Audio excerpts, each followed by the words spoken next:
नाज़रीन, शहदाद कोट में सुमरा बिरादरी पारां सरदार सजाद हुसैन सुमरे के बिरादरी जी पग बंधराई वही। इन हवाले सां थियल तकरीब बाबत पेश आहे ज़मीर खर जी रिपोर्ट। शहदाद कोट में सुमरा बिरादरी पारां सरदार सजाद हुसैन सुमरे के सुमरा बिरादरी जी सरदारी वारी पग बंधराई वही। तकरीब में मुल्क के चइनी सूबन के मुख़्तलिफ़ शहरन में गाड़ियुनि के काफ़िलनि की सूरत में आयल हज़ारे सुमरा बिरादरी के माण्हुनि शिरकत कई, जॾहिं त मुख़्तलिफ़ बिरादरियुनि सरदारनि मौज़ूज़ शख़्सियतुनि दस्तार बंदी तकरीब के 4 चंड लगाए छॾिया। पिंडाल के सुमरा इतिहाद के झंडन सरदार सजाद हुसैन सुमरे के वॾनि वॾनि ठल पेना फ्लैक्स बैनरनि सां सिंगारियो वियो हो। पिंडाल में 20,000 माण्हुनि के विहण जो बंदोबस्त थियल हो। शहर के सुमरा इतिहाद के झंडन ऐं आजियां वारनि रंगारंगी बैनरनि सां कुंवार जियां सिंगारियो वियो हो। दस्तारबंदी तकरीब में सरदार सजाद हुसैन सुमरे के पग पाराइण वारे वक़्तु पहिरियों वर सैयद एहसान अली शाह जॾहिं त ॿियों वर सरदार सजाद सुमरे जे भाउ इलाही बख़्श सुमरो ॾिनो। पग पाराइण वक़्तु सरदार सजाद हुसैन सुमरे के दोदे सुमरे जो लक़ब पिणु ॾिनो वियो।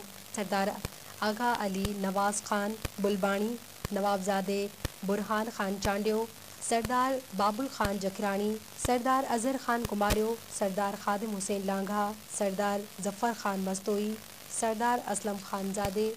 दस्तारबंदी तकरीब दौरान मुल्क की कुंड कुर्छ में आयल हज़ारे सुमरा बिरादरी के माण्हुनि सरदार सजाद हुसैन सुमरे के पटके अजरक टोपिन समेत बिया नायाब तोहफ़ा ॾिना ऐं मथन गुलन की वर्खा पिणु कई वई।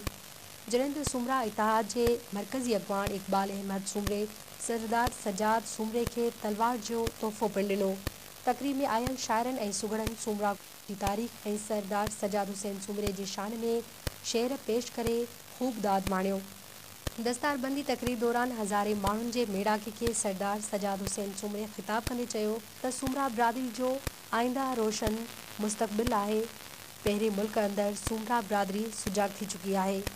सरदार सजाद हुसैन सुमरे चयो त सभु सुमरा दोदे सुमरे जो औलाद आहिनि, खेनि सभु वेछा विसारे सुमरा इतिहाद जे झंडे हेठां गॾु थियणो पवंदो। असांखे इहा उमेद आहे असांजे सुमरा इतिहाद सां असां साथ ॾींदा।